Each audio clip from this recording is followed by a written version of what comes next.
KTR press meet పెట్టి అందులో కేసీఆర్ అధికారులకు వచ్చిన తర్వాత బీఆర్ఎస్ పార్టీ అధికారులకు వచ్చిన తర్వాత మేము 3,50,000 కోట్లే అప్పు చేసినాము, అంతకంటే ₹1 ఎక్కువ అప్పు చేయలేదు అని చెప్తూ కేసీఆర్ అధికారులు రాకముందుకు 72,000 కోట్ల రూపాయల అప్పు ఉందని కేటీఆర్ చెప్పిండు. అది వాస్తవం.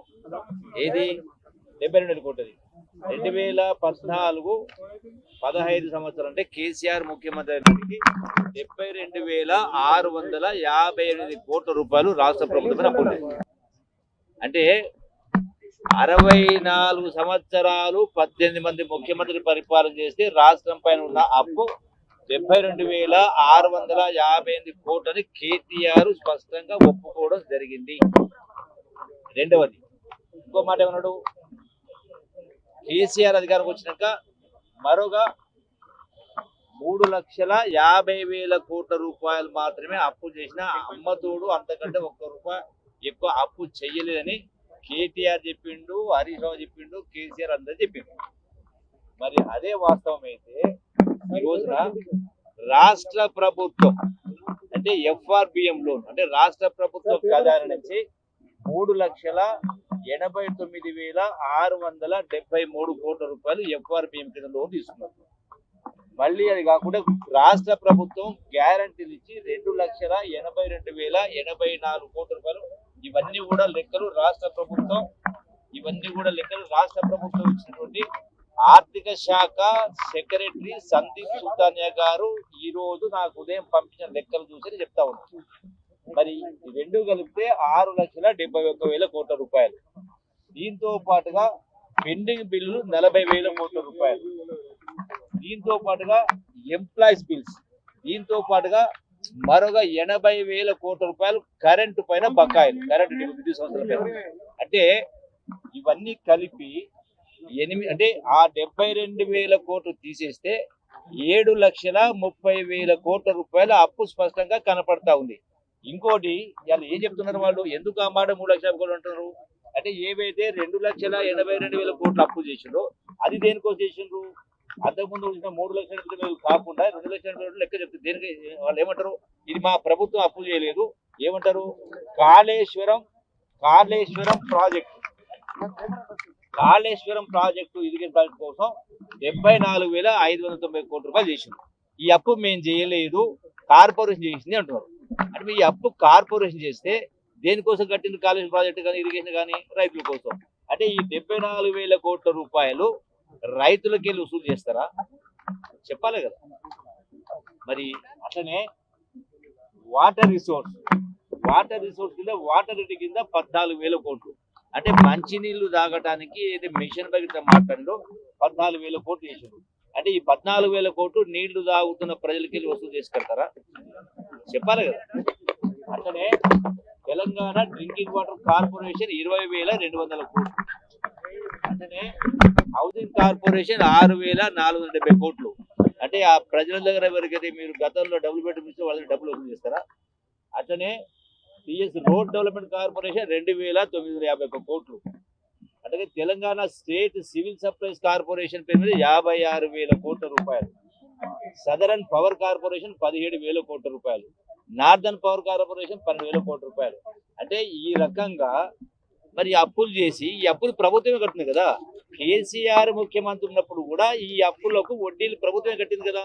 మరి మీరు అప్పు చేయకపోతే మీరు బ్యాంకులకు వడ్డీ ఎందుకు చెల్లించారు, మీరు ఉన్నటువంటి పీరియడ్లో మీరు బ్యాంకులకు ఎందుకు ఇన్స్టాల్మెంట్ కట్టినరు, ఎందుకు బుకాయిస్తా ఉన్నారు ఇట్లా. నేను ఇప్పుడు కూడా చెప్తున్నా, ఇదేం అంతం కాదు కదా. నేను అన్న మాటకు నేను కట్టుబడి ఉన్నా. మరి ఏ దేవాలయానికి వస్తారు, నేను చెప్పిన ఇప్పుడు ఏం అయిపోలే కదా. ఇవన్నీ చేసింది ఎవరు, కేసీఆర్. మరి కేసీఆర్ నోటి నుంచి లేదు నేను 8,00,000 కోట్ల రూపాయలు, అంతకుముందు 72,000 కోట్లను ఇలా 7,00,000 కోట్ల అప్పు చెయ్యలేదని కేసీఆర్ మాట చెప్పండి. వీళ్ళు ఎందుకు ఈ అబద్ధాలు మాట్లాడుతూ ఉన్నారు. నేను ఇప్పటికి కూడా నేను అన్న మాటకు నేను కట్టుబడి ఉన్నా.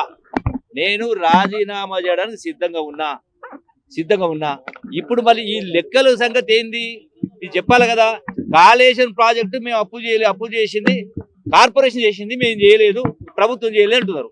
మరి కార్పొరేషన్ చేసి అయితే ప్రాజెక్టులు కట్టిండ్రో, ఇరిగేషన్ ప్రాజెక్టులు కట్టిండ్రో, రైతుల దగ్గర డబ్బులు వసూలు చేస్తారా? 20,000 ఇలా 20,000 కోట్ల రూపాయలు 2 లక్షల రైతుల రుణమాఫీ చేయడానికి 2 లక్షల రూపాయలు రుణమాఫీ చేయడానికి 20,000 కోట్ల రుణమాఫీ 20,000 కోట్లు ఇస్తే ఒక్కొక్క రైతు కుటుంబానికి 2 లక్షల రూపాయలు మాఫీ చేసినాం. మరి మీ లెక్క ప్రకారం మీరు కార్పొరేషన్ చేసినటువంటి 2,80,000 కోట్లు రైతుల దగ్గర, అంటే వ్యవసాయం చేసే రైతుల దగ్గరికి వెళ్ళి నీళ్లు తాగే ప్రజల దగ్గర వసూలు చేస్తారా? 20,000 కోట్ల రూపాయలు ఇస్తేనే ఒక్కొక్క రైతుకు 2 లక్షల కోట్లు 2 లక్షల రూపాయలు రుణమాఫీ అయినప్పుడు మరి ఈ లక్షల కోట్లు మొత్తం ప్రజల దగ్గర వసూలు చేస్తామంటే మరి అంటే ఒక్కొక్క రైతు 20 లక్షలు 30 లక్షలు కట్టిస్తారా? రైతుకి కట్టిస్తారా? ప్రజలు కట్టిస్తారా? ఎట్లా ఇది? అరే మీరు గొప్పగా పరిపాలన చేసినంటే ఇంత అబద్ధాలు మాట్లాడదు కదా. నేను ఇప్పటికి కూడా ఈ రోజు కూడా నేను ఈ అంకెలు కనుక తప్పైనట్టయితే నేను రాజీనామా చేయడానికి సిద్ధంగా ఉన్నా కాదని ఒక మాట కేసీఆర్తో చెప్పే రాదు. పోనీ అసెంబ్లీలో చర్చ జరిగింది కదా, ఇవన్నీ వచ్చినాయి కదా, ఏదో దొంగతులు సమాధానం చెప్పిండు. ఆ రోజులో కూడా అసెంబ్లీలో మాట్లాడినప్పుడు ఇదే ప్రశ్న చెప్పినప్పుడు అసెంబ్లీలో ఆనాడు హరీష్ రావు మాజీ ఫైనాన్స్ మినిస్టర్ ఉండే కదా, ఆర్థిక మంత్రి, ఆయన చెప్పినప్పుడు నేను లేచి అడిగిన, స్పీకర్ పర్మిషన్ లేచి అడిగిన, హరీష్ రావు మరి నువ్వు ఈ అప్పు మేము చేయలేంటావు కదా, ఈ అప్పు రైతులతో కట్టిస్తావా? ఈ అప్పు నువ్వు చేసిన కార్పొరేషన్ ఇరిగేషన్ ప్రాజెక్ట్ తీసిన అప్పును రైతులు కట్టిస్తావని అడిగిన. దానికి సమాధానం దాటే వేసిండు. దానికి సమాధానం చెప్పలే. మరి కేటీఆర్ కూడా ఇలా అన్నాడు 3,50,000 కొట్టని. మరి ఇవన్నీ అప్పులు ఎవరు కడతారు? అంటే ప్రజల దగ్గర వసూలు చేస్తారా? చెప్పాలి కదా. ఈ మాటలు కేసీఆర్ తోటి ఈ రోజు పోనీ వాస్తవంగా చెప్పాలంటే నిజాయితీ ఉంటే, నిజమైతే ఎందుకు బయటకు వచ్చి చెప్తలేడు కేసీఆర్? చెప్పండి. పోనీ ఇవాళ ప్రెస్ మీట్ పెట్టి కేసీఆర్ మాట చెప్పు. సరే, కేటీఆర్ హరీష్ రావు అనేది ఆ కేసీఆర్ దగ్గర పిల్లలు. మరి కేసీఆర్ ను నేను ఇప్పటి వరకు ఎప్పుడు కూడా అన్న మాట తప్పలే. ఆనాడు కూడా తెలంగాణ ఉద్యమంలో పిల్లలు చనిపోతా ఉన్నప్పుడు తెలంగాణ రాష్ట్రం తప్పితే మళ్ళీ 100 ఏళ్ళైనా రాదు, పదవులు వస్తే రాకపోతే కొంపలు మునిగేది ఏం లేదు, మన జాగిరి లేదు, ఇది ప్రజల ఆస్తి కాదు పదవులు అంటే అని చెప్పి ఆనాడు రాజీనామా చేసి పాదయాత్ర చేసిన. అంటే ఏ సందర్భం వచ్చినా మరి నేను కూడా కేసీఆర్ ప్రభుత్వంలో మంత్రిగా 3.5 ఏళ్ళు పనిచేసిన. నేను 5 మంది ముఖ్యమంత్రి దగ్గర పనిచేసిన. మళ్ళీ కేటీఆర్ హరీష్ రావు కేసీఆర్ దగ్గర మాత్రమే ఆయన మంత్రులు పనిచేసిండ్రు. నేను 5 మంది ముఖ్యమంత్రులు పనిచేసిన. మరి నేను పిలిచిన కాడికి మీరు రావచ్చు కదా. అరే ఇది నేను చెప్పి మీకు ఈ కాగితాలు మొత్తం ఇస్తా.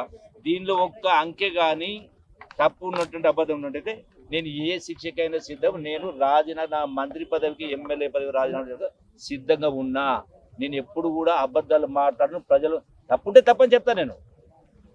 నేను తప్పు చేస్తే మా ప్రజలు కూడా ఈ అంశం తప్పు చేస్తే నేను మా కార్యకర్త తప్పు చేస్తే కార్యకర్త తరఫున ప్రజలకు నేను క్షమాపణ చెప్పే సందర్భాలు ఉన్నాయి. ఆ నిబద్ధత ఉండాలి. అరే నేను అందుకే చెప్పిన, మళ్ళీ మీరు ఎన్ని మాట్లాడినా, ఎన్ని గొట్టాలు పెట్టుకొని ఎన్ని ఊదిన వాళ్ళు ఆ కేటీఆర్ అయినా హరీష్ ఏది మాట్లాడినా నిజాయితీ ఉండాలి. నిజం నిప్పు లాంటిది.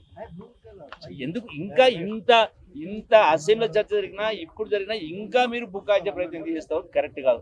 నేను ఇప్పుడు కేసీఆర్ను ఈ రోజు మీరందరూ ఉన్నారు ఇక్కడ, కేసీఆర్ పోయి మీరు 3,50,000 కోట్లు అంటే అప్పులు ఎక్కువ చెయ్యలేదని ఒక మాట అడగండి.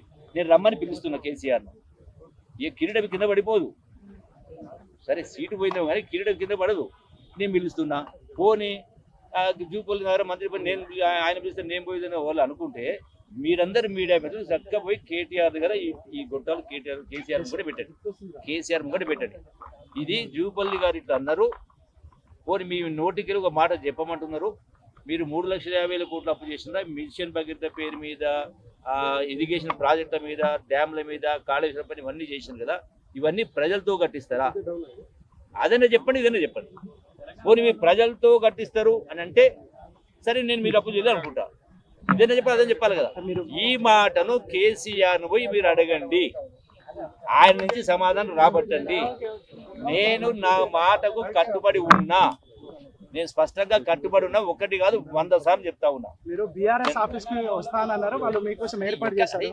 ఎక్కడికో నేను యాక్చువల్ ఈరోజు అదేది మన గాంధీ భవన్ దగ్గర ప్రజల విజ్ఞప్తి, ఈ రోజు నా డ్యూటీ ఉంది గాంధీ భవన్ లో, అందరి ప్రజలు విజ్ఞాపన తీసుకున్నాం. నేను అటు పోతా ఉంటే సమాచారం వచ్చింది, ఆ హరీష్ రావు ఈ యొక్క అమరుల శుభకానికి వస్తుంది తెలిసింది. సరే నేను కూడా వస్తున్నా అక్కడికి అని చెప్పన్నా. సరే ఏం జరిగిందో నాకు తెలియదు. సరే ఏం కొంపలు మునిగిపోలు మించిపోలే కదా. ఇప్పుడు చెప్పండి అంటున్నా, మీరు అంటే కేటీఆర్ హరీష్ రావు వాళ్ళ మేనమావ గారి దగ్గరికి వెళ్ళి, కేటీఆర్ వాళ్ళ తండ్రి గారి దగ్గరికి వెళ్ళి మీరందరూ మైకులు ఉండి పోనీ ఇక్కడ కాకపోతే నా ముంగట మాట్లాడాలంటే నిజం బయటపడుతుంది, బండారం బయటపడుతుంది, ప్రజల ముందు పరిస్థితి అనుకుంటే మీ నాయనగారితో ప్రెస్లు చెప్పండి, పోనీ కేసీఆర్ గారితో ప్రెస్లు చెప్పండి, మేము 3,50,000 కోట్ల అప్పు. అరే ఇంత అప్పుకు ఈ రోజున నెలకు సుమారుగా సబ్జెక్టు కరెక్షన్ సుమారుగా 6,000 కోట్ల రూపాయలు. దీన్ని దాపరికి వెళ్ళలేదు.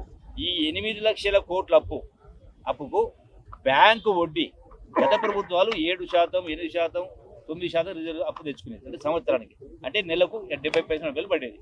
పోనీ 10% లెక్కేస్తే 8 లక్షల కోట్లకు 8 లక్షల కోట్లకు ఎంత వడ్డీ అవుతుంది? 80,000 కోట్లు అవుతుంది. పోనీ 7% పెట్టి 8% పెట్టుకోండి, 8% చొప్పున 8 లక్షలకు 8 64 కోట్లు అవుతుంది. 64 కోట్లు, 64 కోట్లకు 12 నెలలకు బాగిస్తే ఎంత వస్తుంది?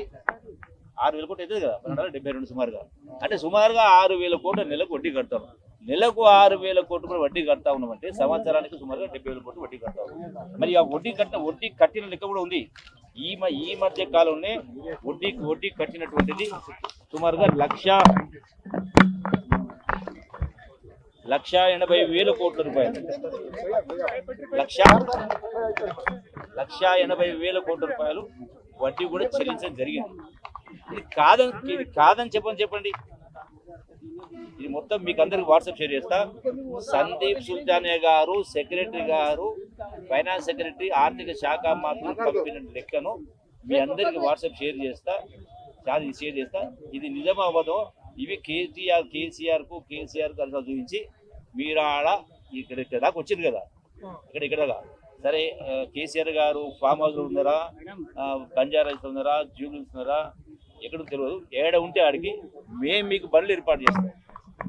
మా ప్రభుత్వం తరఫున మీ అందరి విలేకరులకు అదే అంశం అది కాదు కదా. అడ్డుకున్నారప్పుడు అంటే పోలీసులు లా అండ్ ఆర్డర్ ప్రాబ్లం దగ్గర చేసి తెలియదు నాకు. నేను ఏమంటా ఉన్నప్పుడు పోనీ వీరికి వచ్చి అడ్డుకున్నారు కదా, కేసీఆర్ దగ్గర పోతే అడ్డుకోరు కదా, కేసీఆర్ దగ్గర మిమ్మల్ని కూడా అడ్డుకోరు కదా, మిమ్మల్ని కూడా పోలీసు అడుగు, కేసీఆర్ అడుగురు. కేసీఆర్ తోటి చెప్పిండంటూ నాకు మాట, నా మాట అబద్ధమైతే ఒక మాట కేసీఆర్ జూపల్లి చెప్పింది తప్పు, నా కొడుకు చెప్పిందే కరెక్టు, ఈ తప్పు లేదు, ఒక మాట చెప్పండి. అందుకే నేను అన్న మొదటి కూడా తెలంగాణ రాష్ట్రం ఏ నిబద్ధతతోటి, ఏ విలువలతోటి ఎట్లయితే త్యాగాల ద్వారా వచ్చిందో